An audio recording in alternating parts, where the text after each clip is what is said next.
Just a heads up, like, between the last episode and this episode, I actually lost the recording of the episode in between. Of course, my phone's going off the second I try to record. Different figures. Hold up. Let me just set this do not disturb. D&D tonight. People are going wild. Whatever. Basically, I don't know what happened to the recording. Maybe it didn't properly record. I'm not exactly certain. It's upsetting, but is what it is.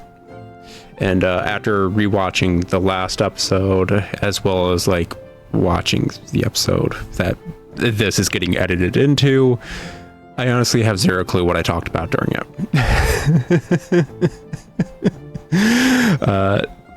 I'm assuming I just discussed a bit more about the Remothered trilogy and developers getting screwed over via publishers because the Remothered trilogy, honestly, something definitely happened back-end wise that screwed over what was happening with that dev, because it was such a huge passion project for him. During my whatever ramblings, we made our way from the tower back to Kirkwall. I don't think much plot-wise happened. I will probably cut in any cutscenes that happened during this via quick replay and editing magic. Oh, fancy. I honestly think the only cutscene in between episodes was entering Kirkwall and seeing it's gone to crap, basically. Yeah, that farmer horse hybrid monster is causing a lot of issues. That paired with the overall world map looking a lot bleaker after our little foray into the tree tower. But that will obviously come up in this episode because we're going to have to head back into the world map and everything. Yeah, I honestly cannot think of anything that's really worth recording the entirety of the last episode that went missing. Once more, I can't remember what I was talking about. I'm kind of rambling right now either way. And it was probably just more of that, just more of rambling. But I figured I'd give a heads up so it's not like a really weird cut. Hey, weren't we in this dungeon? To, hey, how are we in town? I'm not against cutting and editing some more annoying stuff out, but for an action-oriented game like this, it's not super necessary. It'll probably come up more if I play more turn-based RPGs, because yeah, those could be a slog.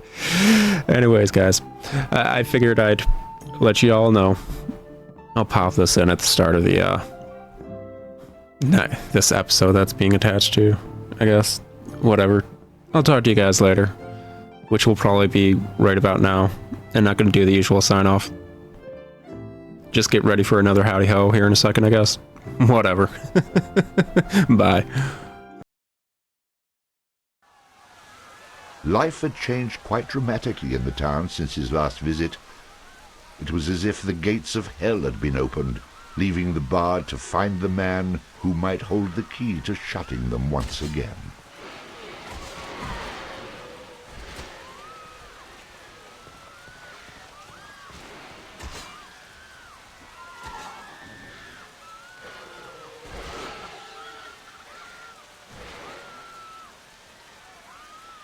Alright, howdy ho folks, we're back at it again in the Bard's Tale. Last time we left off, I believe the wonderful town of Kirkwall was being utterly destroyed by a centaur demon thing that got summoned from an old stone cairn by a dead horse and an old farmer. So I guess after clearing out all the enemies here towards the end of the last episode, we're good to continue plotline stuff, hopefully. What do you got to say, Bove? What do you got to say for yourself?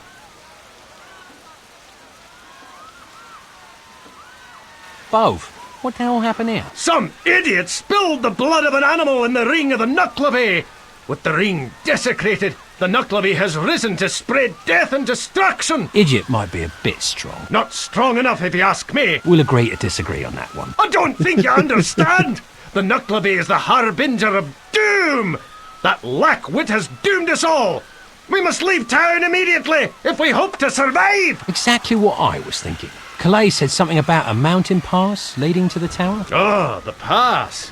We'll never make it through this time of year. Too cold.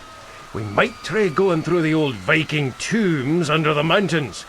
We'll need something from the tombs in any case. Viking tombs? I don't mean to sound negative, but that does sound rather unpleasant. No, Yeah. trust me. What could go wrong? I don't know, a bunch of undead Vikings that I had just killed in Chapter 9. Oh, well that's right. Frickin' Bove, rough don't die. Bove. Until you can tell me the location of the tomb. Until I can get you help. The mountain pass is... I knew it. Perfect. The little twerp goes and dies on me. Yeah. not a nice thing to say to someone on their deathbed. Sorry. Now be respectful. I'm trying to help you.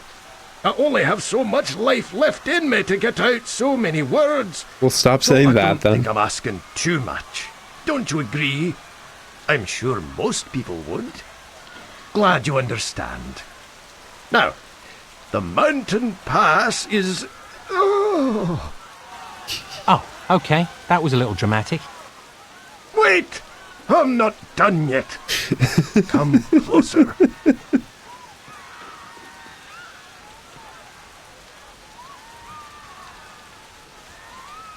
Got it. What had passed between poor deceased Bove and the bard was anyone's guess. He asked me to get my knee off his chest. Ah, Then he told me the location of the mountain pass. I'm on my way.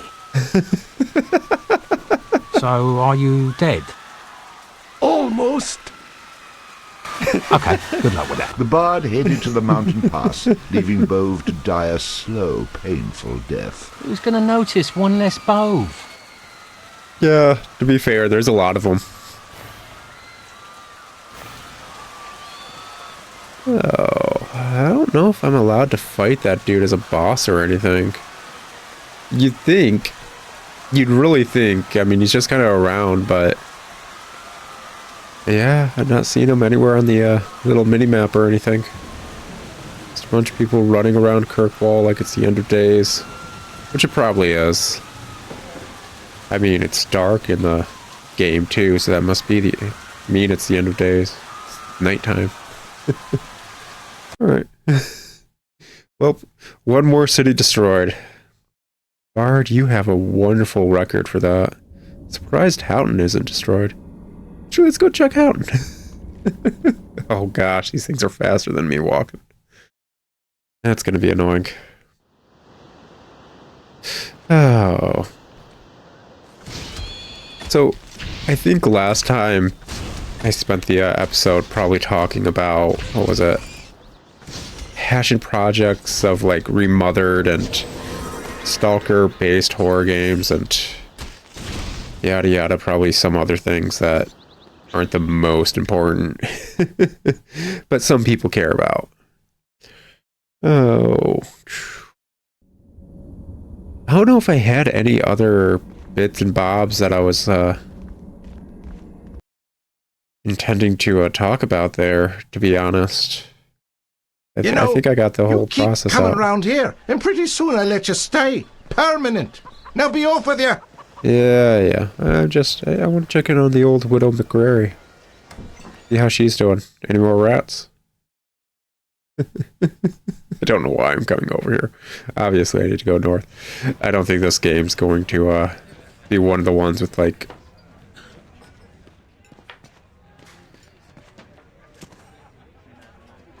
Welcome back. What can I get for you? Oh, she actually has alcohol this time. Oh, Black Ale, Stro. I hope I'll be seeing you around. Do you? Do you? Because last time I checked, you didn't like him much. I mean, to be fair, I think most people don't like him much. The bard just kind of has his way with people. Make them realize he's a scumbag. You know, you keep... Yeah. Honestly, I don't think anything was left to say about, like, Remothered or anything. I guess I could possibly just chat a bit about, survival horror stuff. Can I? Nope, I gotta go through this way. Oh, and there's a tower over there. Feels like I could almost clip through on the map. Whatever. Chapter 6, The Mountain Pass. Pass, mountain, pass. And so the bard journeyed into the treacherous mountains, not knowing what horror would await him among the craggy peaks. Oh, could you be any more melodramatic? It's bloody cold enough here without you making it worse.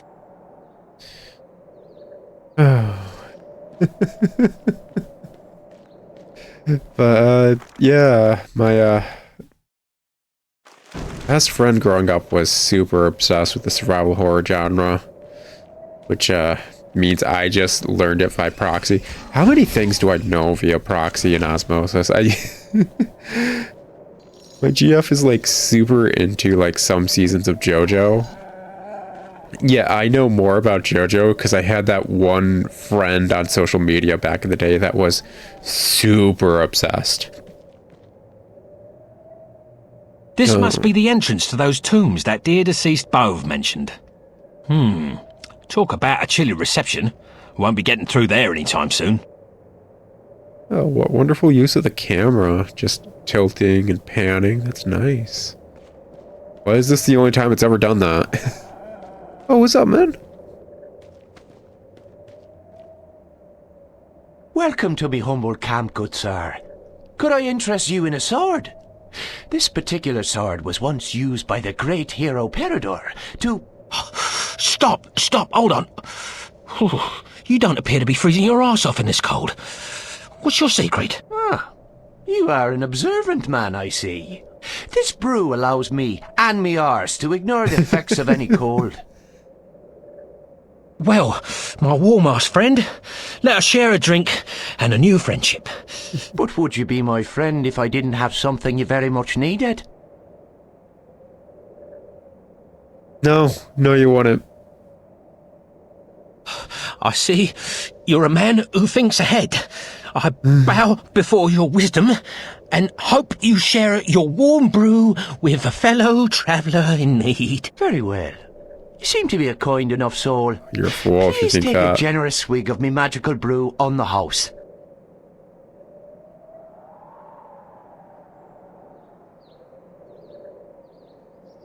Ah, magical and tasty. Aye.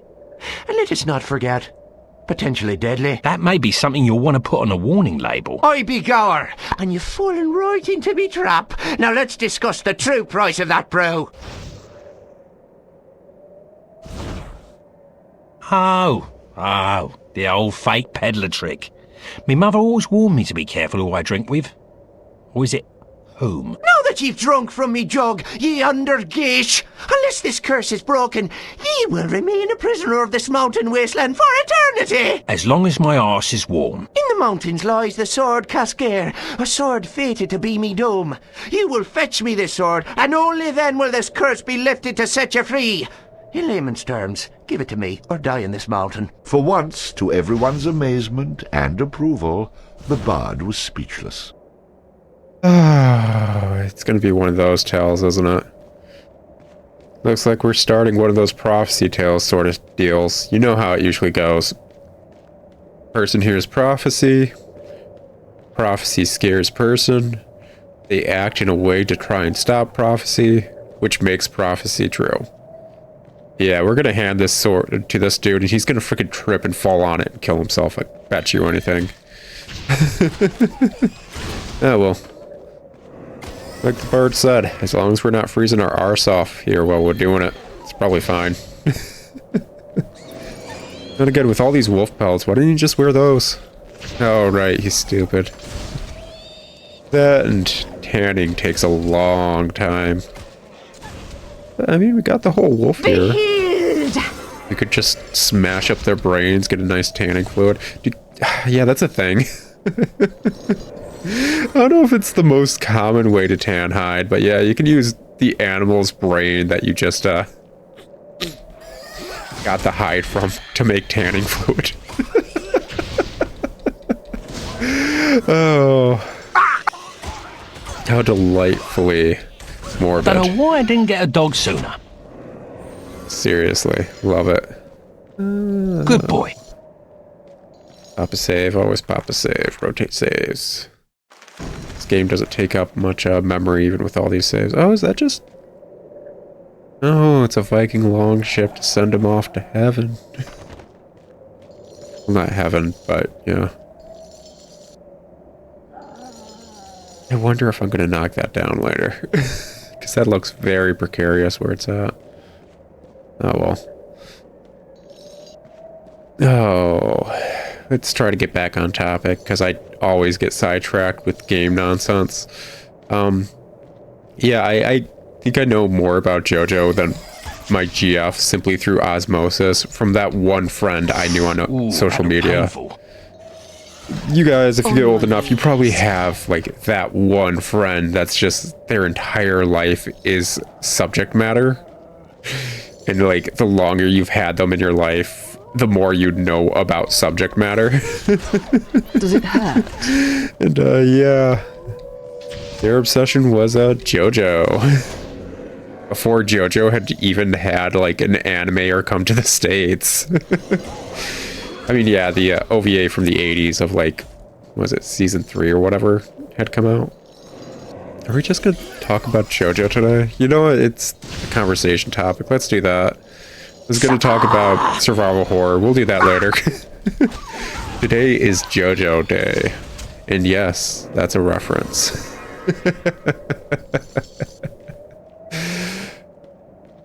Anyways, like... I want to give the author of that series so much, like, respect and just brownie points. Does it hurt? The dude has messed with his magic system, I want to say 3 or 4 times total. And just completely rewritten his magic system. It's effing absurd. For those of you that aren't super in the know of, like, various writing habits, usually when you make a world setting... If it is something more fantasy based, Good dog. you tend to have, like, say, a magic system. That's just the term I use. It's not proper. It's whatever. It's what I came up with. Let's relate it to D&D standards because a lot of people have been playing the new Baldur's Gate game, so they kind of understand D&D now. Baldur's Gate magic system is... yeah, people can do all these wonderful magics, but it costs them, say, a spell slot. So they can't just do magics indefinitely. Oh, there are, like, what is it, sorcerers who have found the ways of using meta magic and can use another resource to keep dishing out spells kind of thing. But at the end of the day, magic has a limit. And, like, the magic you can keep dishing out is, usually a lot weaker than the magic that you can only do once in a blue moon kind of thing. A bit of checks and balances, you know? It's a magic system. Not the best. It's very gamey because it is a game. But you understand how magic works through it. Even the villains can't keep doing things indefinitely if you have a decent DM. So it just kind of, like... The most magic you can keep doing indefinitely are light little cantrips that are just, like, simple stuff. Super duper simple. That's a magic system. If we were to talk a more modern fantasy thing, like, say, I don't know, gosh, I know they're not popular anymore, but some modern day vampire or werewolf thing. That stuff used to be the bee's knees when I was younger. And I'm certain... Well, actually, I know it's still popular in a lot of people's reading lists. I'll talk about that later. For my girl that's listening to this, I'm going to eventually bring up that hot dogging thing. Oh my gosh. And for you guys that don't know... We'll just wait for that. We'll talk about that probably next episode, since this episode's already, like, a good bit in. Oh, no cutscene. Hello, what have we got here? A chest in the middle of nowhere. Obviously a trap. You know, I'm not going to be lured in by such an obvious ploy. Ah, what the hell. May as well. This is obviously a trap. It's gonna fall down. I'm gonna be in the Viking area. Lovely.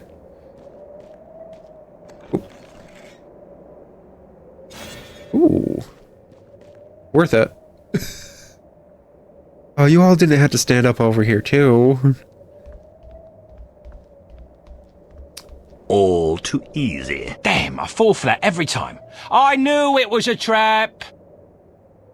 So you're the one giving us such trouble. To tell you the truth, I am a bit surprised. I expected you to be more formidable. That makes two of us. Nobody asked you. Since I control your fate, I don't think I really need to be asked. Don't you agree? No, I was talking to... Never mind. If you're speaking to your maker, you might want to mention you'll be seeing him very soon. Farewell. The graphics are so bad that I don't know if his staff is like has silver or like iron bits at the end, or if he's just got tissues with a rubber band around the edges to make it not as dangerous.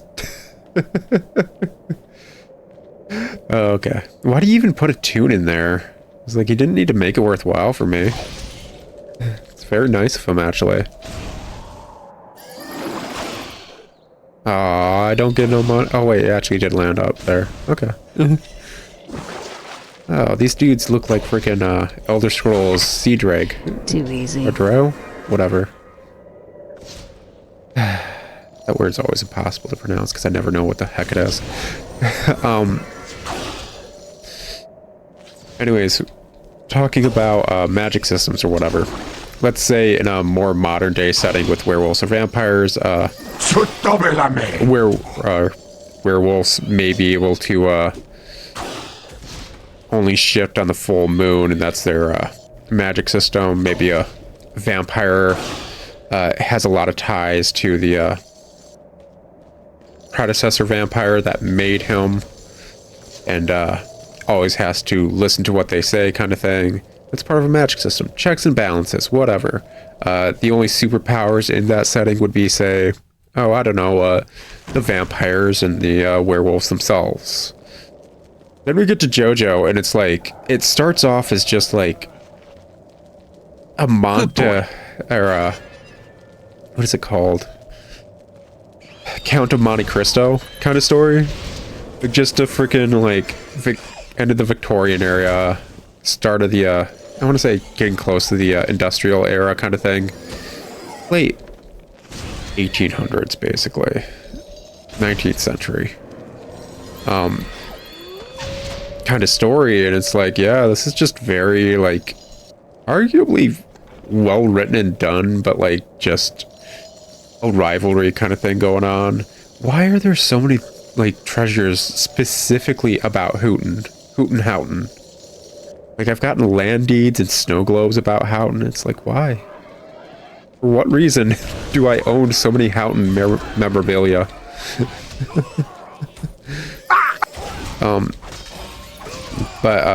Yeah, that's like the first season of JoJo. It's not really a magic system until the very end, where it's like, hey, by the way, vampires. It's like, wait, what? It's like, yeah, vampires. It's like, we didn't talk about vampires. It's like, okay, vampires. Because at that point, you're already invested. And then season 2 comes in, and it's like a magic system about basically absorbing sunlight or something and like rotating it very fast. And being like a weird freaking this is probably the stupidest way to refer it, because like I haven't even watched any of the seasons, I haven't read any of it, but like this is all osmosis. But season 2, like you're basically a plant that's a Beyblade, and that's how you kill like vampires, and I'm gonna stick to that. I'm trademarking that. Fast enough. Season 2 JoJo, Beyblade plants. Easy. Which is like, that's a pretty decent magic system, to be perfectly honest. And it's designed specifically to fight vampires. Because, you know, end of season 1, vampires, right? Anyways, season 2 ends and season 3 start. Oh, I can't even get off this thing. Oh, okay, I can. He's just being stupid. Anyways, let's go. Season 2 ends and season 3 starts, where it's like, hey, remember the vampire at the end of season 1? Well, he's back again, and it's time for a new magic system, because the last magic system, not good enough. It's like, why is it not good enough? Well, like, this reason and that reason. And let's be perfectly honest, the author just didn't want to keep using the same magic system, but rather than start a new series, he just kept the old one, and that's what he's been doing with JoJo the entire time. He's been keeping a series that arguably should be like 4 different series. And it's awesome because of it. But like, so he introduced a new system that's just purely like summoning guardian spirits, basically, in various ways that aren't even like, see, sometimes the guardian spirit type thing is just very basic. I like how there's not really any water. That's maybe my settings, but like there's no water, it's just a black abyss, and when they die they just fall down it. I may as well be on a floating platform in Zelda right now, and those dudes are just like flying enemies that I knock down into a pit, because like that's all it looks like. During the cutscene where this dude kicked me off, I thought I was going to fall into like the below place and actually enter, I don't know, the Viking area. That's what I thought was happening. It's like, no, apparently the Viking area is perfectly something else, probably after I get the sword. Gosh dang. And yeah, this is apparently all water. Maybe that boat was even on water. Which looks weird, because look at those like cliff faces and stuff. This does not look like I'm in water. This is like 3D Sonic game levels of jank design-wise. At least visual design-wise. Oh, goodness me, oh my. Anyway, so like they introduced like the guardian spirit system of magic, and it's like, oh yeah, that's actually a really cool system, and they stuck with it for like 5 ever. And then he got bored with his series and like the timeline, so he completely rewrote the timeline. And he's got like alternate universe stuff. It's just and the fucking season where like I'm calling it season, it's like a manga series, so and so whatever, Dragon Ball to Dragon Ball Z, like kind of understanding for those that know. But like he starts like a new season where like it's the start of the timeline again, like what happened in season 1, but like from a different angle that's completely different. Oh, come on, guys. Oh my gosh, you guys are annoying. Just, oh my gosh. But this time the president of the US is the villain. And he's not just the villain, he's a villain that has like multiversal time powers. You gotta figure out a way to stop him from coming up with ways to beat you with his multiversal time powers. It's just very stupid. Like in the perfect JoJo way of stupid. It's like, yeah, JoJo's been unapologetic for what the heck it is the entirety of its existence. Just fully like, yeah, we're doing this, man. Oh, it's mercenary. Nope, not that one. Is it down here? Yeah. There we go. Whose head needs cracking? Probably a few people's, man. Any but. Close the menu? What do you mean close the menu? The f are we talking about now? Can I not f***ing... There we go. That was just a UI glitch. That's not even related to all the issues I was having. Did I ever put up that episode? Yeah, I'm gonna edit together all those, like, nonsense I was doing, trying to get one of the episodes up, and I'll probably put it up tomorrow when I'm recording this. I don't know. Who knows? Whatever. I'll talk to you guys later. It's been an episode. We talked about JoJo, not super into detail. Just know, like, all the stupid poses and the designs for characters in JoJo is because, like, the author / writer / artist loves Vogue magazine. So they're all very, like, actual, like, high fashion poses. And that's why JoJo is the way it is. High fashion. Anyways, I'll talk to you guys later. Ciao.